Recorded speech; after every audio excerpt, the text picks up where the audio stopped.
الكريم أما بعد أعوذ بالله من الشيطان الرجيم بسم الله الرحمن الرحيم قل هو الله أحد الله الصمد لم يلد ولم يولد ولم يكن له كفوا أحد صدق الله العظيم۔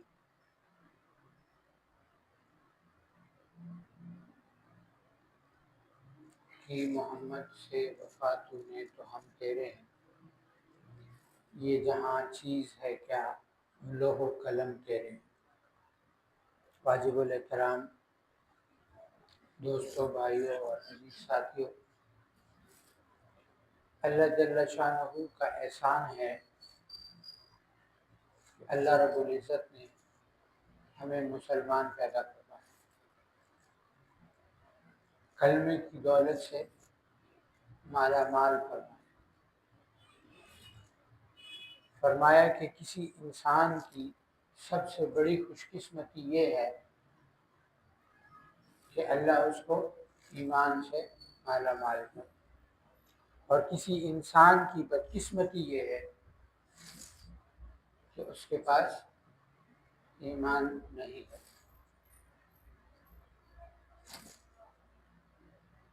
اور پھر اللہ رب العزت کا احسان ہے کہ اللہ نے ہمیں ذکر کے لیے اکٹھا فرمایا۔ نیکی کرنے کی طاقت بھی اللہ ہی کی طرف سے ہے، اور گناہ سے بچنا یہ بھی اللہ ہی کی طرف سے ہے۔ فرمایا کہ جب اللہ کسی کو رحمت کی نگاہ سے دیکھتے ہیں تو دین کی سمجھ عطا فرمائے، یعنی جب آپ دنیا کے کاموں میں مصروف ہوتے ہیں، کوئی گھر میں مصروف ہے، کوئی دکان میں مصروف ہے، کوئی دفتر میں مصروف ہے، اور پھر اس کو یاد آتا ہے کہ میں نے ذکر کرنے کے لیے جانا، تو یہ جو خیال اللہ نے دل میں پیدا کیا کہ میں نے کہاں جانا ہے، اصل مسئلہ یہ ہے کہ یہاں آ کے جو فائدہ ملنا ہے وہ نظر نہیں آتا، اور دنیا کے اندر کام کر کے جو فائدہ ہے وہ نظر آتا ہے، ورنہ ایک ایک قدم چل کر آنا یا دور سے آنا کس کے لیے کہ میں نے کیا کرنا ہے، اللہ کا ذکر کرنا ہے، اللہ کے دین کو سیکھنا ہے، کیونکہ وہ دین میری زندگی میں آ جائے۔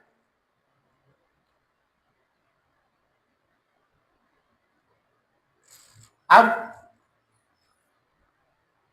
ہم سمجھتے ہیں کہ نماز، روزہ، زکوٰۃ، حج، جہاد فرائض صرف یہ ہیں، لیکن جب آپ فقہ پڑھتے ہیں تو سمجھ میں آتا ہے کہ 25% عبادات ہیں اور 75% معاملات ہیں۔ کتنے؟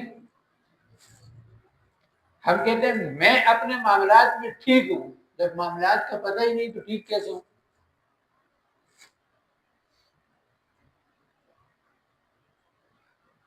پتہ ہوگا تو ٹھیک ہو۔ بہت سی چیزیں ہمارے بڑے نے کی، ہم نے دیکھی، ہم اس کو کرنا شروع کر دیتے ہیں، لیکن اسلام نے یا شریعت نے اس کے بارے میں کیا حکم دیا وہ ہمیں پتہ ہی نہیں۔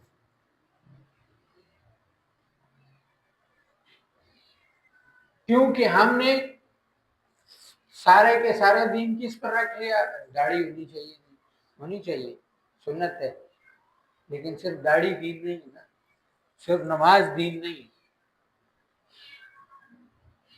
بلکہ میں نے کاروبار کیسے کرنا ہے، لین دین کیسے کرنا ہے۔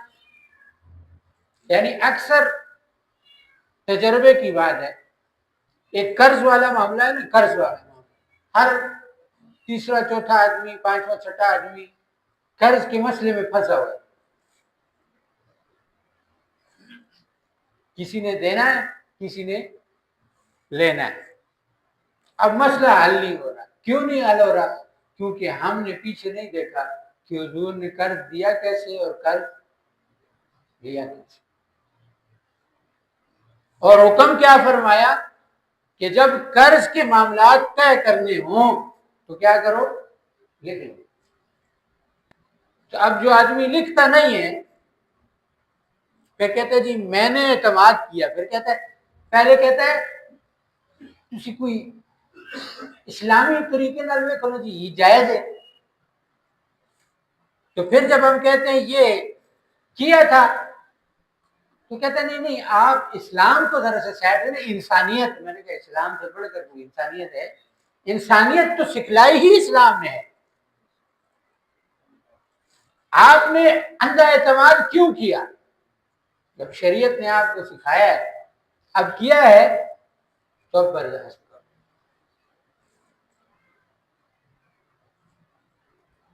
یہ تو ایک شک ہے. کاروبار کے اندر پیسے دیے، کوئی لکھت پڑھت نہیں ہے، کوئی گواہ نہیں ہے. یہ اکثر یہ تجربے کی چیزیں ہیں نا. اکثر لوگ آتے ہیں نا کہ جی وہ استخارہ کر دیں، باہر جانا ہے، اس بندے کے ساتھ جانا ٹھیک ہے یا نہیں. میں نے کہا تجربہ میں کافی سارے ہوگئے کہ تم پتہ کر لیا بندہ کون ہے؟ ہاں ہاں جی رشتہ دار ہے. وہی رشتہ دار ڈنگ لگا کے جاتا ہے. وہ پتہ نہیں چاچے کے مامے کے تائے کا پتہ نہیں کون لگے، یہ رشتہ دار ہے. نہ کوئی لکھت کی، نہ کوئی پڑھت کی، نہ کوئی گواہ بنائے. اور پھر کہتے ہیں ہم تو معاملات کے ٹھیک ہے، ہمارے ساتھ ایسا کیوں ہوا؟ دنیا میں آزمائش کیا جائے. یہ سوال جو ہم لوگ اکثر کرتے ہیں نا کہ ہمارے ساتھ ایسا کیوں ہو رہا ہے، یہ تو سوال ہی غلط ہے. یہ سوال ہے ہی غلط. اکثر لوگ تو اس سے بڑی بات کر دیتے ہیں جو ناشکری کی انتہا ہے. ساری آزمائشیں ہمارے لیے ہیں، ساری پریشانیاں ہمارے لیے ہیں. یہ ناشکری کی انتہا ہے. تو ایک خاتون نے فون کیا تو کہنے لگی میں نے جو زندگی میں شاید ہی کوئی لمحہ خوشی کا گزارا. میں نے کہا یہ دنیا کا سب سے بڑا جھوٹ ہے، ایسا ہو ہی نہیں سکتا.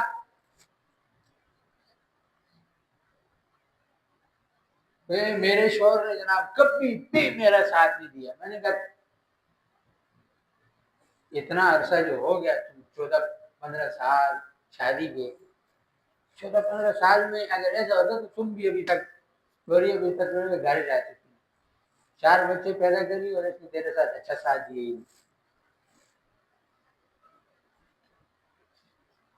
یہ معاملات ہیں سارے، ایک دوسرے کے ساتھ تعلق کو معاملات کہا جاتا ہے. اور جہاں ہم کسی کو پھر شرک پہ چل رہتے ہیں پھر اس کو حدیثیں سنانا شروع کر دیتے ہیں. حدیث یہ کہتی ہے، قرآن یہ کہتا ہے، شریعت یہ کہتی ہے. یہ وہ والی مثال ہے. ایک صحابی رسول صلی اللہ علیہ وسلم کے پاس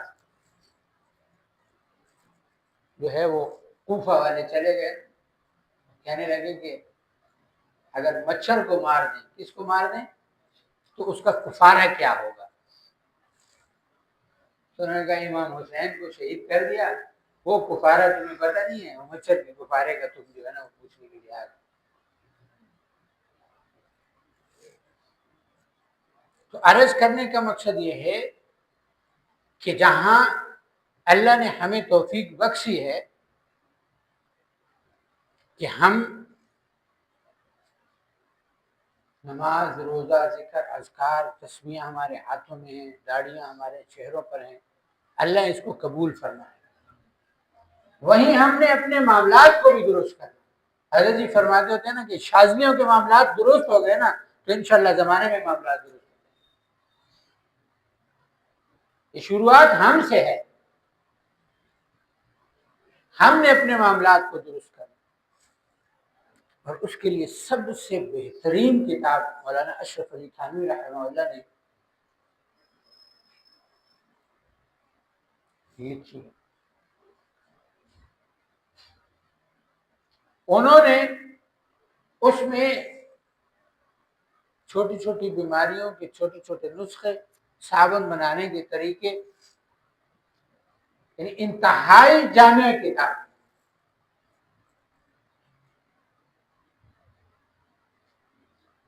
اور انہوں نے تو وہ کتاب اصل میں عورتوں کے لیے لکھی،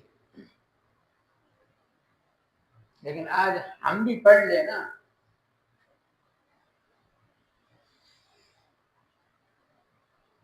تو ہمارے لیے بہت سارے دیکھیں. وہ یہ موبائل ہم سب نے رکھا ہوا ہے نا، اس میں کوئی نئی چیز آتی ہے نا، جیسے آج کل اے آئی آئی ہوئی ہے، چیٹ جی پی ٹی آیا ہوا ہے، جیمنائی آیا ہوا ہے، ہاں تو فوراً کہتے ہیں یار یہ مجھے سمجھ نہیں آ رہا، یہ سمجھا نا یہ کیسے کروں، پوچھتے نہیں، پوچھتے 1 منٹ نہیں لگائے.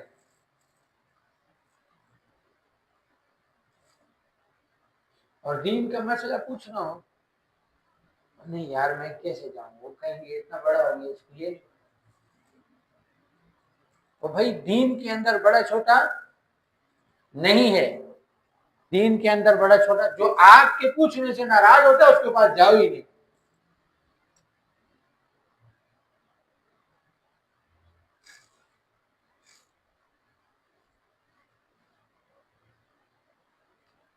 وہ ہم لوگ ایک جگہ ایک دفعہ ایک ہوٹل پہ بیٹھے ناشتہ کریں،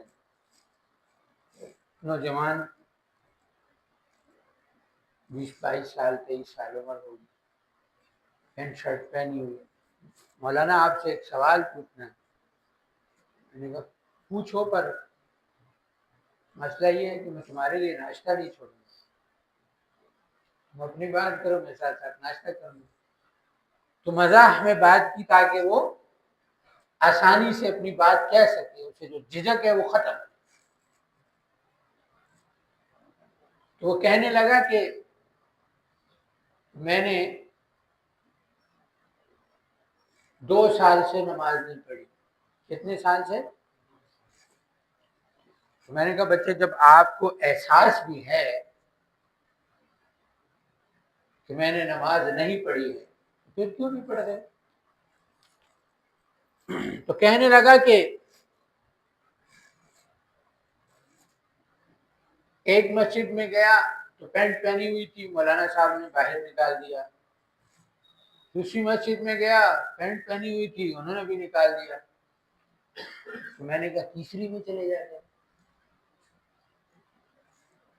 کہتا بات سمجھا نہیں. میں نے کہا دیکھو بات یہ ہے، نوجوان لڑکوں کو انہی کی ترکیب پہ بندہ سمجھایا نا تو ان کو بات آسانی سے سمجھ میں آئے. میں نے کہا وہ ایک فلم ہم نے کسی دور میں دیکھی تھی، میں نے کہا اس میں وہ نا اس کا داخلہ نہیں ہوتا اسکول میں، تو وہ اسکول کا یونیفارم پہن جاتا تھا، کبھی ایک کلاس میں گھس کے پڑھتا تھا، کبھی دوسری کلاس میں گھس جاتا تھا. تو دوسرے کو بھی یہ سکھا رہا تھا اس طرح پڑھا کرو. کہتا پکڑے گیا تو پھر سکھا یونیفارم چینج، اسکول چینج. میں نے کہا تم بھی ایسے ہی کرو، نماز تم نے کس کے لیے پڑھنی ہے؟ اللہ کے لیے پڑھنی ہے. میں نے کہا ہاں ایک مسئلہ سمجھا دیتا ہوں کہ اکثر لڑکے پینٹ پہنتے ہیں اور شرٹ چھوٹی ہوتی ہے تو جس سے پیچھے کمر نظر آتی ہے. میں نے کہا یہ حصہ سطر کہلاتا ہے اور یہ فرض ہے، اگر یہ نظر آئے گا تو پھر آپ کی نماز نہیں ہوگی.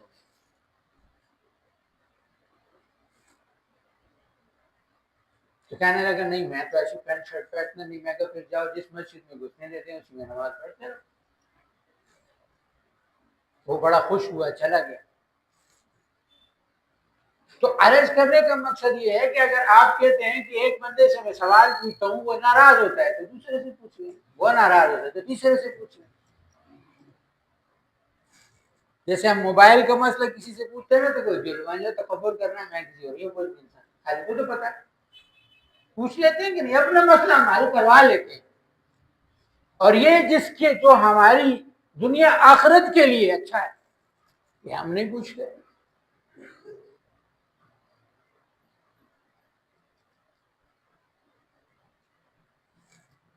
اور بہشتی زیور میں یہ تمام مسائل اشرف علی تھانوی رحمہ اللہ نے لکھے ہیں. دینی بھی اور معاملات کے حوالے سے بھی جتنی چیزیں، پوری فقہ تو نہیں ہے لیکن ایک عام انسان کو جتنا اس کے لیے ہے وہ اس میں کافی۔ پھر علماء کے اختلافات ہیں، علماء کا اختلاف رحمت ہے، علماء کا اختلاف رحمت ہے، یہ اللہ کو پسند ہے، اسی لیے اللہ نے رکھا ہے۔ لیکن وہ بڑوں نے جو مثالیں بنائی ہیں نا،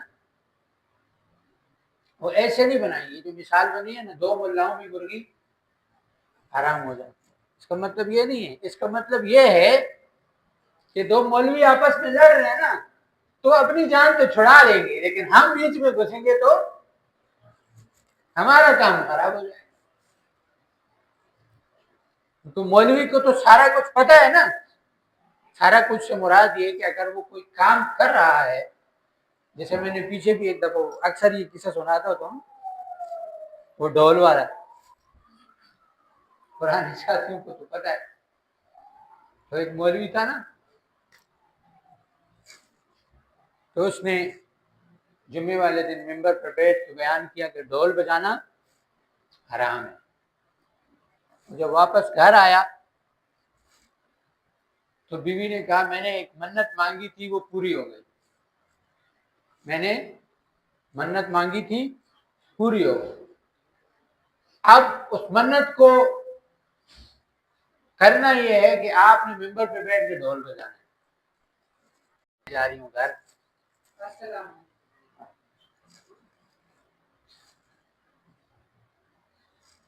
وہ تو سوچ میں پڑ گیا، آخر اس نے فیصلہ کیا کہ اللہ کو منانا آسان ہے، بیوی کو منانا مشکل۔ مولوی تھا نا کہ اللہ کو منانا آسان،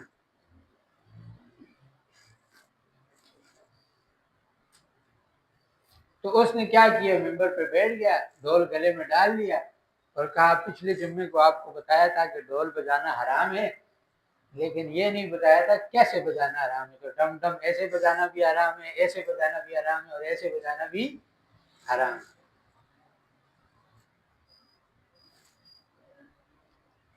سمجھ آ گئی؟ تو مولوی تو نکل جائے گا، پھنس کون جائے گا؟ تو وہ لگے ہوئے ہیں حیات ہے، ممات ہے، دیوبندی ہے، بریلوی ہے۔ حضور نے فرمایا میری امت میں 73 فرقے بنے، اسی لیے آپ کو عقائد کی بڑی کتابیں پڑھائی جاتی ہیں جس میں اختلافات والی بات ہی نہیں، جس کو سب مانتے ہیں۔ عقیدہ طحاویہ کے اندر جو عقائد امام طحاوی رحمہ اللہ نے لکھے ہیں، کسی بھی مکتبہ فکر کے، دیوبند کے، بریلوی حضرات کے، اہل حدیث والوں کے پاس وہ مانیں گے۔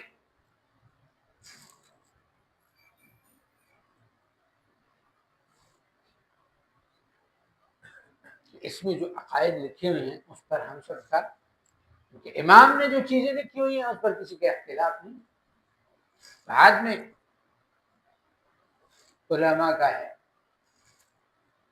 جیسے میں نے عرض کی کہ علماء کا اختلاف، علماء کے اختلاف میں اللہ نے رحمت رکھی ہے۔ رحمت کیوں ہے کہ جب انسان یعنی علماء آپس میں بحث کرتے ہیں تو اس سے علم میں اضافہ ہوتا ہے، علم پھیلتا ہے۔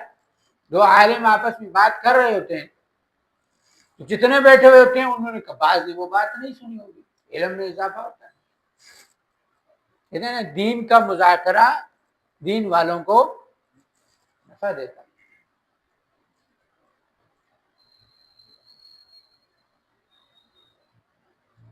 اس لیے ہمارا کام ہے عمل کرنا،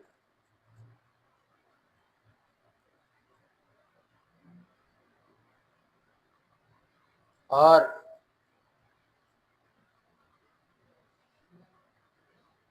رہے گی بات، وہ اکثر اس چیز کے اوپر بہت سے لوگوں کا سوال بھی آیا اور اسی پر حضرت جی کے بیانات بھی آج کل آ رہے ہیں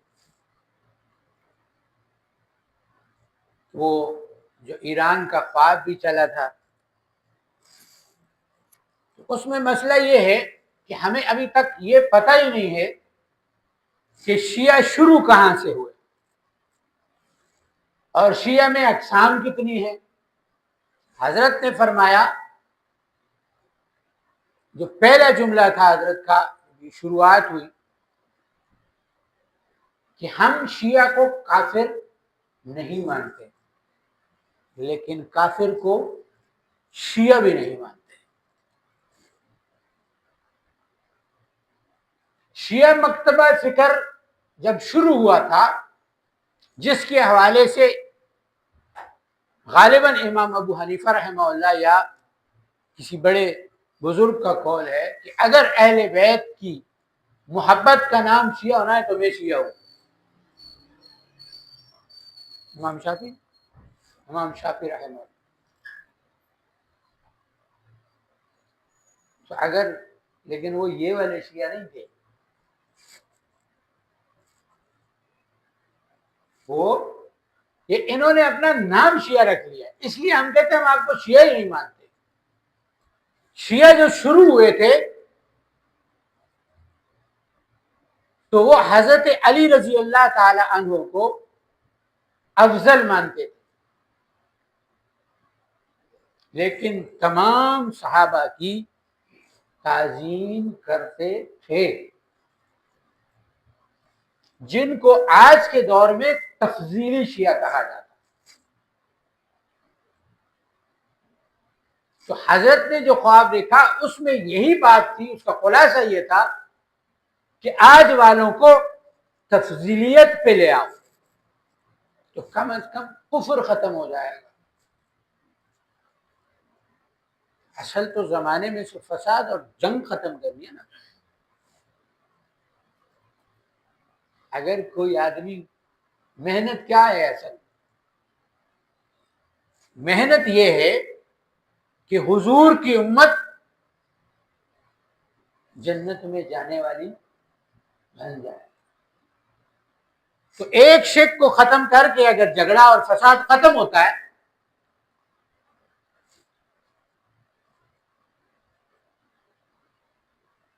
اور لوگ اسلام میں داخل ہوتے ہیں تو ہونے چاہیے یا نہیں ہونے چاہیے؟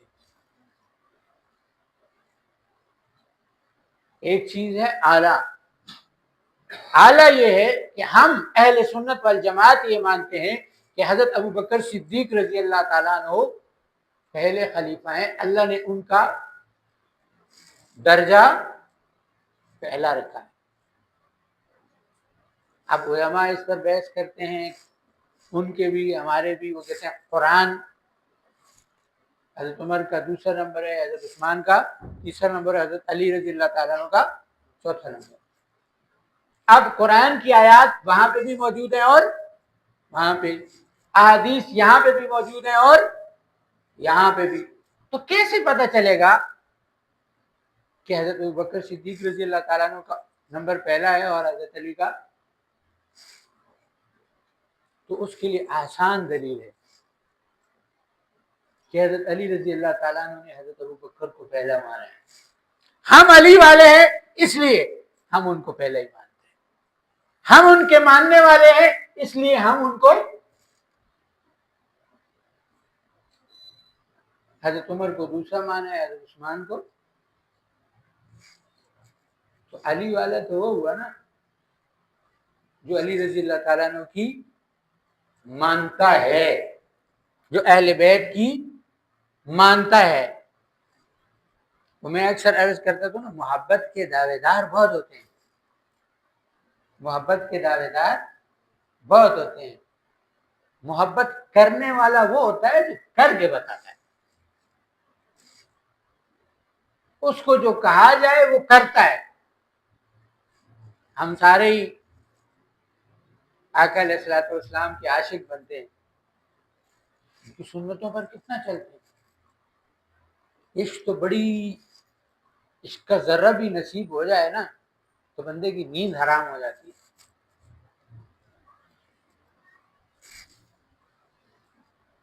کیا ہو جاتا ہے؟ اتنا آسان ہے کہ عشق کے میدان میں قدم رکھو، وہ جس نے کہا تھا نا ایک آگ کا دریا ہے اور ڈوب کے جانا ہے، عشق حضور کا دل میں پیدا ہو جائے اور چارپائی پہ سکون سے نیند آ جائے۔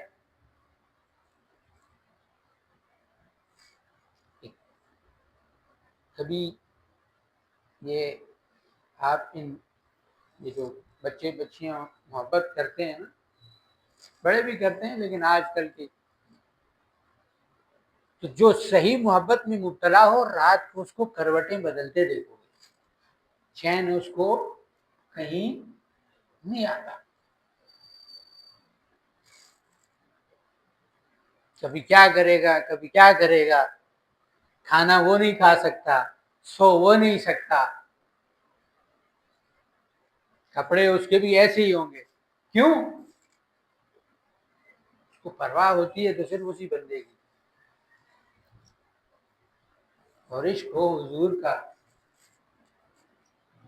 صلی اللہ ہو۔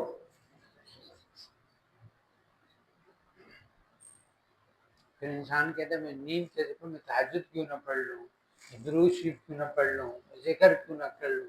یہ وقت کس چیز کا ہے؟ حضور نے اس وقت میں کیا کیا ہوگا؟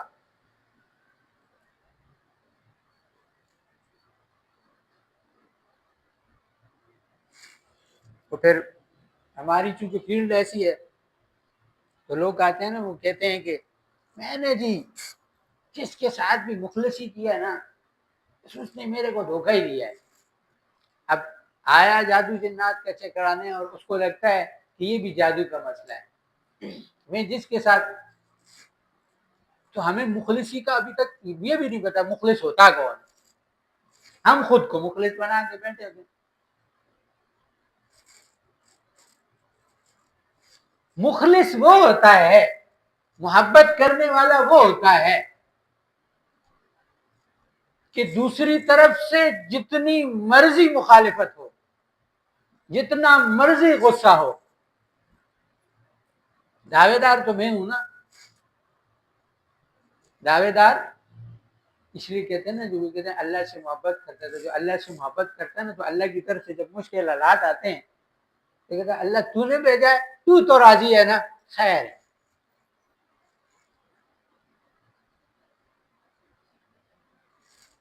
وہ مشکلات کو بھی ہنس کر لیتے ہیں، سکون میں لیتے ہیں، کیوں کہ یہ اس کی ادا ہے، اچھے میں رکھے یا تصوف میں اسی لیے محبت سکھلائی جاتی ہے کہ محبت کا مطلب یہ نہیں ہوتا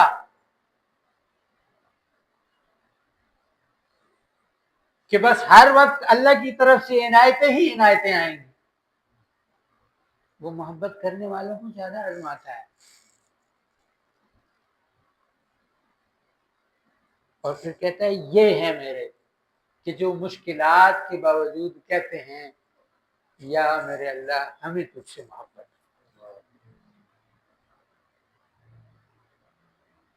ہمیں تجھ سے کوئی شکوہ نہیں۔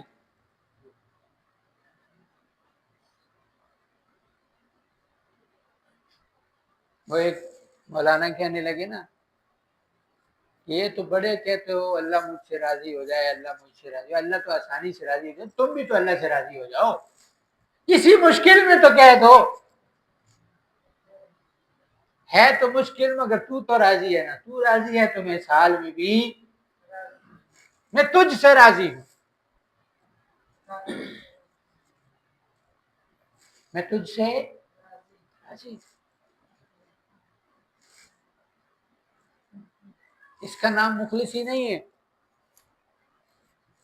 اس کا نام محبت نہیں ہے کہ اس نے 2 بار موڈ میں بلایا تو میں نے کہا چل ماں تو موڈ میں بلا دے، تو میں تیرے باپ کے گھر سے کھاتا ہوں، میں بھی آج کے بعد نہیں بولتا۔ ہمیں حضور نے کیا سکھلایا ہے؟ سلام میں پہل کرنا، چھوٹوں کو حضور صلی اللہ علیہ وسلم سلام کرنا۔ ہمارے یہاں چلے وہ چھوٹا تھا میں بڑا تھا، اس کو چاہیے تھا وہ سلام کرتا، میں بیٹھا تھا وہ کھڑا تھا، اس کو چاہیے تھا وہ کرتا۔ یہ چھوٹی چھوٹی، حالانکہ سلام دعا ہے، فائدہ خود کو ہے. بڑی باتیں تو چھوڑ دینا، اتنی چیزیں بھی چل رہی ہو. اور ہم کیا ہیں؟ مخلص ہیں. ہم کیا ہیں؟ محبت والے ہیں، محبت کے دعوے دار ہیں. تو کرتا ہے نا، وہ یہ نہیں دیکھتا کہ ملے یا نہیں ملے.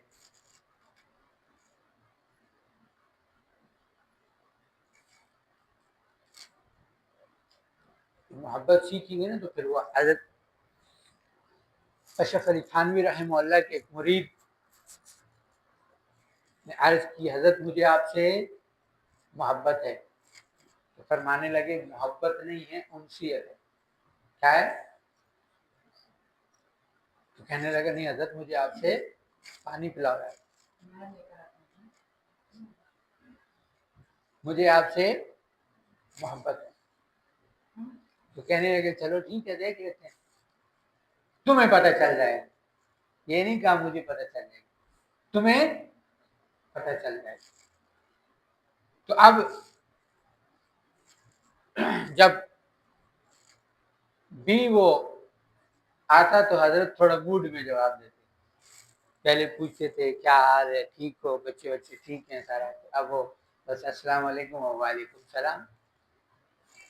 اس نے جب دیکھا کہ اب تو حضرت اس طرح سے بات نہیں کرتے تو آہستہ آہستہ وہ پیچھے ہوتے تھے، چھوڑ کے چلا گیا. کافی عرصے بعد آیا تو حضرت نے پوچھا ہاں میاں تم آتے نہیں؟ حضرت آپ اس طرح سے اب بات کرتے نہیں تو ہم نے آ کے کیا کرنا. تو فرمایا میں نے تمہیں کہا تھا نا، انسیت ہے، محبت نہیں. محبت تم نے کہا تم کرتے ہو، تو میں نے اگر بلانا چھوڑ دیا تو تم نے آنا کیوں چھوڑ دیا؟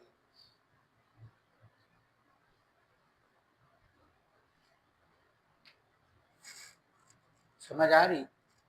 جب سلسلے سے محبت ہوتی ہے تو پھر ہمارے ذہنوں میں یہ سوال آتا ہے فلاں آیا کہ نہیں آیا، فلاں کام کر رہا ہے کہ نہیں کر رہا ہے، فلاں نہیں کر رہا تو میں کیوں کروں، فلاں نے نہیں کیا تو میں کیوں کروں. تو جب میں مخلص ہوں تو میرا فلاں کے ساتھ کیا مطلب ہے؟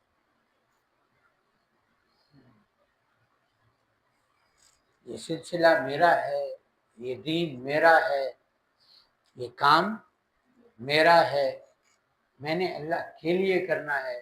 کوئی آئے، حضرت جی فرماتے تھے فقیر کو نہ کسی کے آنے کی خوشی نہ کسی کے جانے کا غم. فرمایا تم سب بھی بھاگ جاؤ نا تو تمہاری جگہ اللہ نئے بھیج دے. مالی سے باغ لے لو نا، اس کو باغ بنانا آتا ہے، کیونکہ اللہ نے اس کو فن دیا ہوا. تو جتنی محنت، مشقت، لگن، جذبے کے ساتھ ہم شامل ہوں گے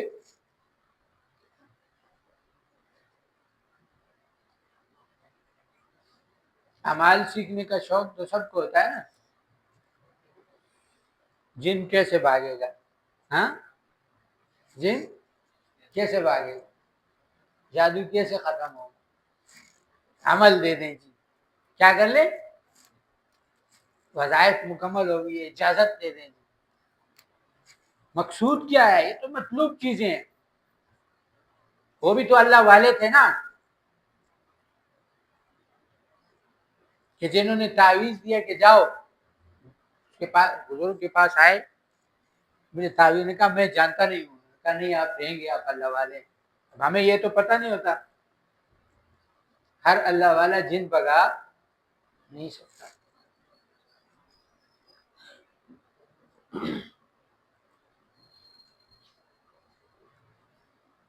جیسے ہر اللہ والا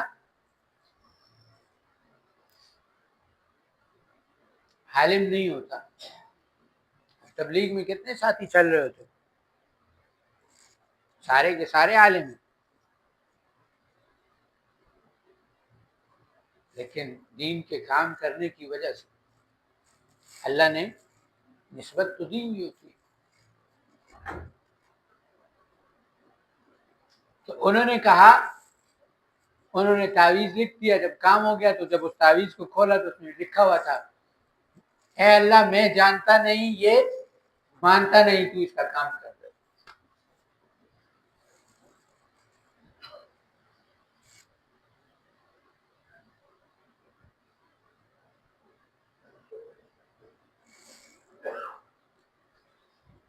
اور یہ جو ذکر کی محفلیں ہوتی ہیں نا، یہ کیوں آپ کو کیوں بلایا جاتا ہے؟ کیوں میں بار بار کہتا ہوں کہ جمعے والے ذکر میں آؤ، سارے مسائل بتاتے ہو نا، یہ ہو گیا، وہ ہو گیا، ایسے ہو گیا، ویسے ہو گیا، یہ مسئلہ، وہ مسئلہ.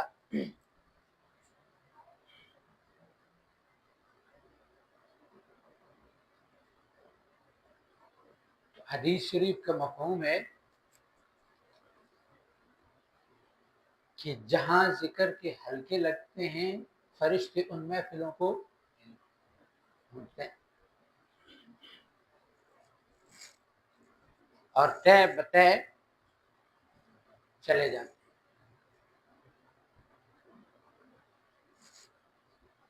اور چونکہ ہماری فیلڈ ہے جادو جنات، تو ہمارے پاس جو فرشتے آتے ہیں اللہ کے حکم سے وہ جادو کاٹ کے جاتے ہیں.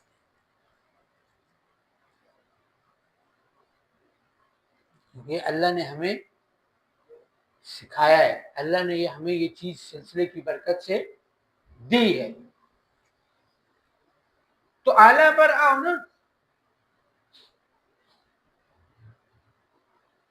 جو آپ انفرادی ذکر کریں گے اس سے جب آپ اعلیٰ پر اجتماعی ذکر میں آئیں گے اس کی جو برکات ہوں گی، یعنی اس کی برکات کے بارے میں یہاں تک فرمایا کہ جو اپنے کسی دنیاوی مقصد کے لیے آیا ہے وہ بھی محروم نہیں ہے، بخشایا جائے گا.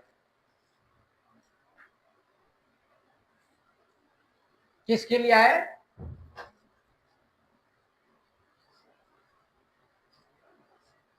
تو ہمارے جو دنیا کے مسئلے ہیں وہ اللہ حل نہیں فرمائے گا.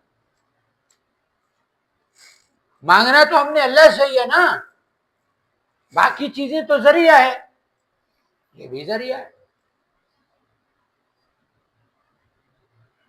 اسی سے روحانی ترقیاں ہوتی ہیں، اسی سے آپ کو حصہ ملتا ہے. پھر سب سے بڑی چیز یہ ہے کہ جہاں وہیں حضرت جی کا بیان ہوتا ہے جمعے والے دن، جمعے کی نماز کے بعد اگر کسی کو وقت نہیں ملتا، وہ نہیں سن سکتا،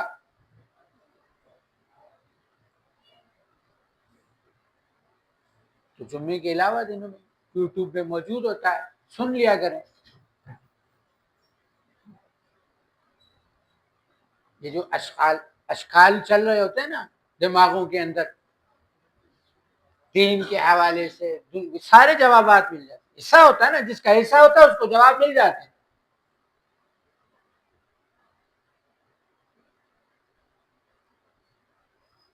یہ ہمارے ہاں جو مشہور ہے نا بیت، فلاں بزرگ بڑا اچھا ہے، جا کے بیت کر لو تمہارے سارے مسئلے حل ہو جائیں گے. بیت مسئلوں کے حل کے لیے نہیں کی جاتی. بیت تصوف اس چیز کا نام نہیں ہے کہ اللہ آپ کے مسئلوں کو حل کرے. تصوف نام ہے اللہ کے قرب کا. وہ قرب کہ ہر عبادت کرتے ہوئے آپ کا احساس یہ ہو کہ میں اللہ کو دیکھ رہا ہوں، یا اللہ مجھے دیکھ.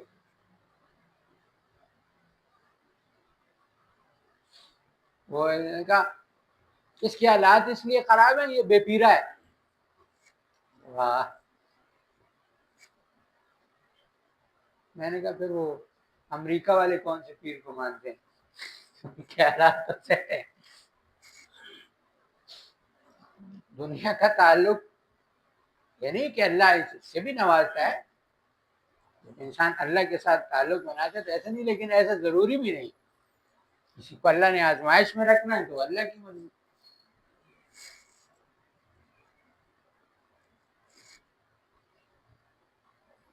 لیکن اصل چیز یہ ہے کہ اللہ کی قربت، اور یہ صرف یہ اصلاحی تعلق، تو آپ بات ایک سے دوسری نکل آتی ہے کہ جی حضرت جی بڑی جلدی خلافت دے دیتے ہیں، خاص کر علماء کو ایسے ہی دے دیتے ہیں، دیکھتے ہی نہیں کہ وہ بنا ہوا. میرا پہلا سوال تو یہ ہے کہ جو ماہر ہوتا ہے نا اس کو پتا ہوتا ہے کہ کیا کرنا ہے. تو جو اعتراض کر رہے ہیں آپ کسی بزرگ کے خلیفہ ہیں، جی نہیں. اچھا خلافت دینے کے لیے معیار کیا ہونا چاہیے آپ کو پتا ہے کہ جی نہیں. تو پھر آپ کو کیا پتا کہ انہوں نے کیوں دی.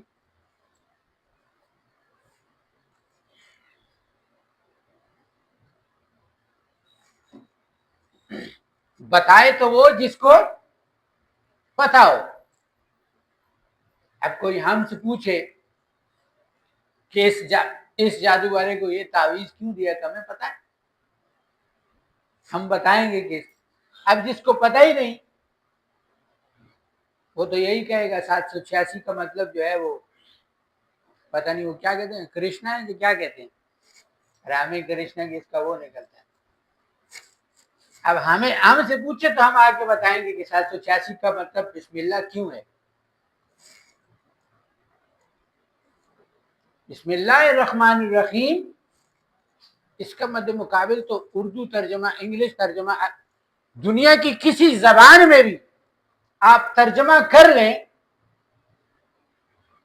کبھی بھی وہ بسم اللہ الرحمن الرحیم کے برابر نہیں ہو سکتا، کیونکہ قرآن کی آیت ہی قرآن ہے، اس کا ترجمہ قرآن نہیں ہے. تو کس نے کہا ہے کہ 786 جو ہے وہ بسم اللہ کے برابر ہے؟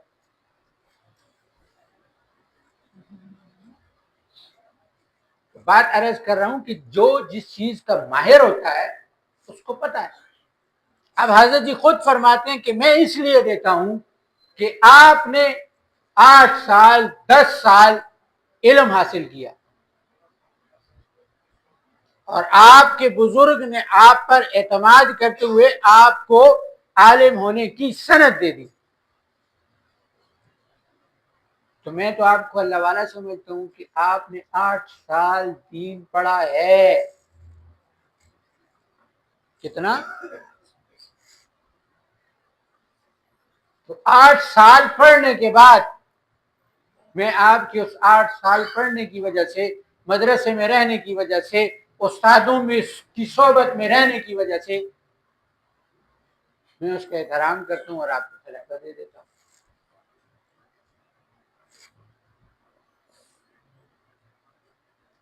میں تو آپ کو اپنے آپ سے اچھا سمجھتا ہوں،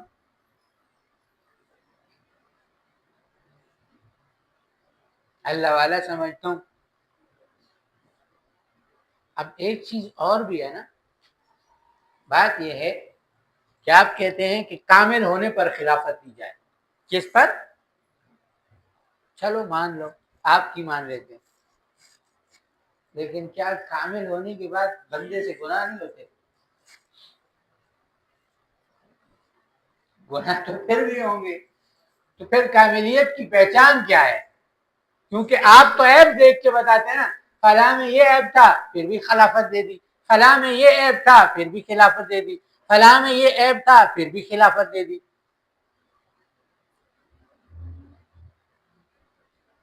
تو کامل کے اندر عیب نہیں ہوتے یا گناہ نہیں ہوتا یا برائی نہیں ہوتی، یہ کہاں سے ثابت ہے؟ یعنی آپ کے اندر کاملیت کا یہ تصور ہے کہ وہ معصوم بن جائے گا پھر اس کو خلافت ملے گی.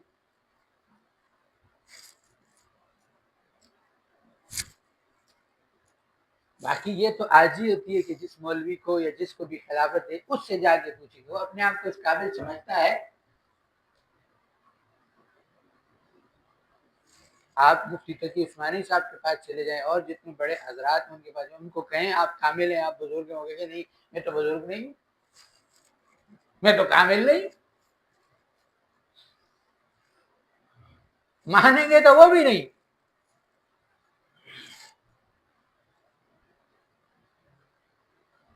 وہ بھی آپ کو یہی کہیں گے کہ میں اس قابل نہیں ہوں کہ مجھے خلافت ملتی ہے، میں اس قابل نہیں ہوں جس پوسٹ پر بیٹھا ہوں۔ اصل بزرگی اور کاملیت تو یہی ہے کہ جو ہونے کے باوجود کہے کہ میں اس قابل نہیں۔ فرمایا نسبت کا مطلب ہی یہی ہے کہ جب نسبت منتقل ہو جاتی ہے تو انسان اپنے سوا سب کو اعلیٰ سمجھتا ہے۔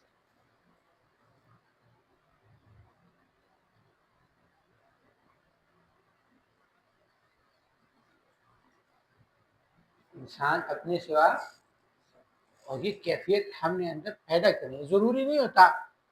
فرمایا یہ بھی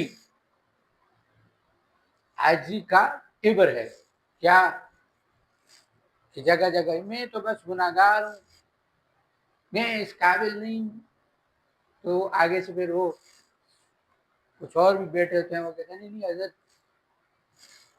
یہ بھی آپ کا بڑا پن ہے کہ آپ مانتے نہیں، وہ پھر اور تعریفوں پہ شروع ہو جاتے۔ فرمایا کہ اصل یہ ہے کہ جب اگلا بندہ تعریف کر رہا ہو اور آپ دل میں استغفار پڑھ رہے ہو، اللہ کیوں تو جانتا ہے میں اس قابل۔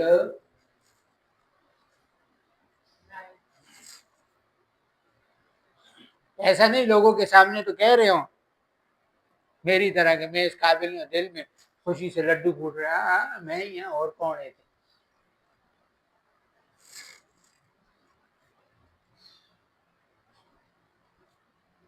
عرض کرنے کا مقصد یہ ہے کہ یہ نسبت ہمارے اندر منتقل ہو جائے۔ دو چیزیں، ایک جہاں یہ ہو کہ میرے سوا سب اعلیٰ ہیں، وہاں یہ ہو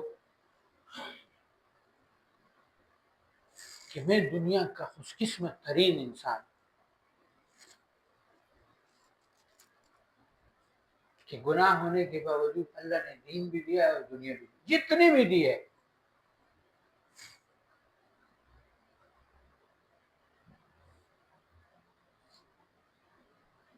کہنے لگے نا کہ نہ جانے پستی ہے یا بڑائی ہے، مگر جہاں میں ہوں وہاں کوئی نہیں۔ امام ابو حنیفہ رحمۃ اللہ علیہ کے بارے میں آتا ہے کہ وہ فرماتے تھے کہ میں دنیا کا سب سے خوش قسمت ترین انسان۔ ہمیں جو کچھ آج دین، میں تو اکثر یہ کہتا ہوں ساتھیوں کے ساتھ سفر وغیرہ، تو بعض احباب کہتے ہیں آپ بہت سفر کرتے ہیں، میں نے کہا جاؤ مانا اس کو سفر کہتے ہیں؟ سفر تو صحابہ نے کیا تھا، آج ہم گاڑیوں پہ جاتے ہیں، بسا اوقات لوکل گاڑیوں میں بھی نہیں جاتے، اور جہاں جاتے ہیں اس کو پہلے فون کرتے ہیں کیا پکائے گا میرے لیے، تب آؤں گا۔ سفر کا بھی پتہ ہوتا ہے، نہیں تو وہ کیا کہتے ہیں باجی کو آن کر لیتے ہیں یار ذرا سا وہ کیا کہتے ہیں سفر وہ رستہ غلط ہو جائے نا تو اگلے کی ماں بہن ایک کر دیتے یار تجھے رستہ صحیح بتانے نہیں آتا، یہ ہے وہ ہے، ذرا سی مشکل آ جائے۔ یہ ابھی آج کل حج کا موسم شروع ہونے والا ہے، اللہ تمام حاجیوں کے حج قبول فرمائے اور ہمیں بھی اس کی سعادت نصیب فرمائے۔ جو لوگ گئے ہیں نا حج عمرے پہ، آپ اگر جائیں نا تو یوں سمجھیں کہ حاجیوں کے لیے نا انہوں نے جنت بنا کے رکھی کہ آپ مینا میں جائیں، آگے پیچھے ساری جگہوں پہ پانی کا بندوبست، آپ کے خیموں میں بھی اے سی لگے، خوراک کے بندوبست کے لیے ساری کچھ کیا گیا، لیکن حاجی واپس آتے ہیں تو کیا ہوتا ہے کبھی ادھر گورنمنٹ کو گالیاں کبھی ادھر کی گورنمنٹ کو گالیاں۔ تو بھائی تھوڑی بہتی جو مشکلیں آ گئی ہیں کہ اللہ نے آپ کی قبولیت حج کے لیے لائی، قبول ہو جائے، تو جو آ گیا اسے چپ کر کے۔ یہی حالات ہمارے اس وقت کے ہیں، پٹرول مہنگا ہو گیا ہے، بجلی مہنگی ہو گئی ہے، بھائی رازق حکمران نہیں ہے، رازق کون ہے؟ اللہ ہے. گزارا نہیں ہوتا نا تو اللہ سے کہو. میری 40,000 تنخواہ ہے، میری 1,00,000 تنخواہ ہے، میری 20,000 تنخواہ ہے، میری 15,000 تنخواہ ہے. اللہ کو بتاؤ اللہ میرا گزارا نہیں ہوتا.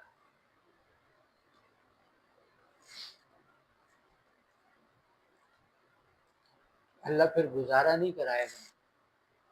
مانگ کو دیکھو نا، دنیا کے خزانے ختم ہو سکتے ہیں، گورنمنٹ کیا کہتی ہے؟ خزانہ ختم، خالی ہے. اللہ کا خزانہ خالی بھرا ہوا ہے.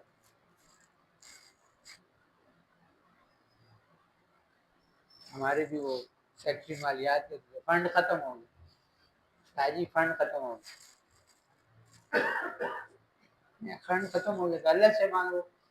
استاد جی کی طرف کیوں دے؟ کون دے گا؟ اللہ دے گا. میں نے کہا ہم لوگوں کو سکھاتے ہیں اللہ سے مانگو، تو کیا آپ کسی کو فون کریں گے ہمارا فنڈ ختم ہو؟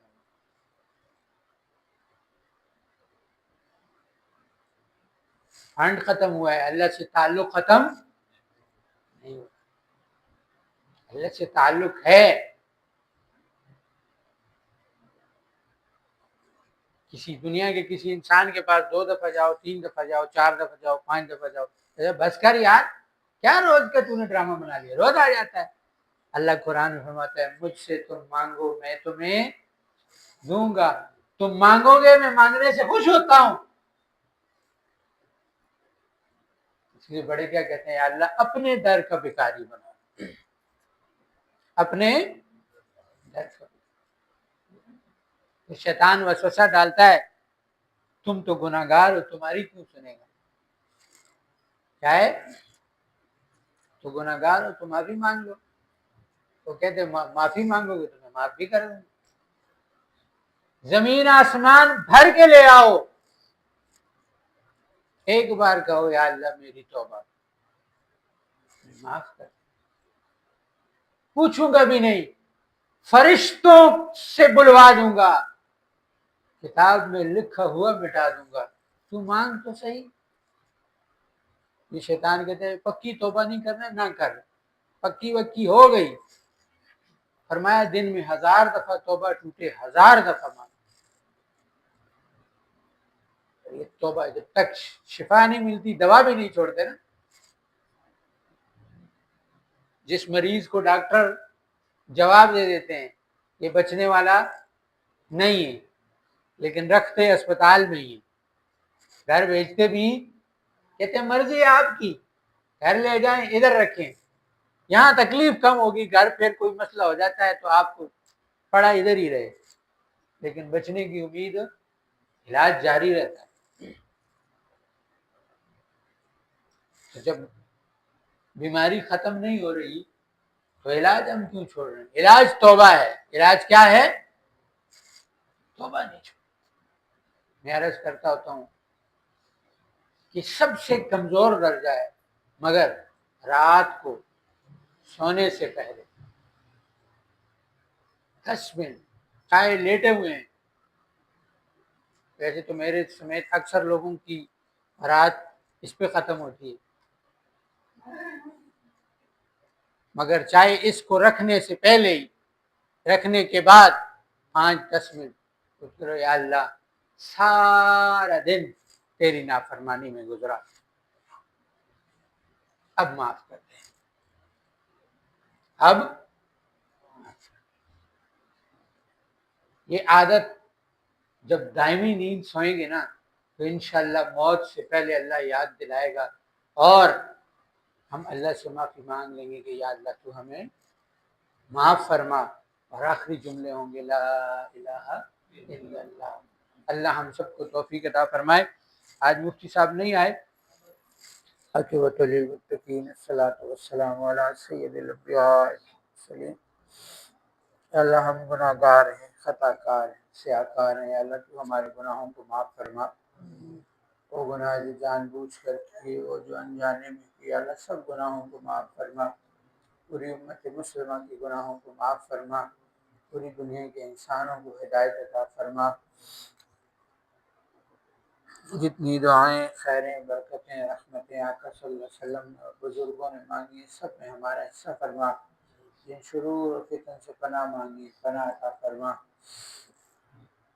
صلی اللہ تعالی علی خیر خلق محمد وآلہ واصحابہ وذریاتہ اجمعین برحمتک یا آمین۔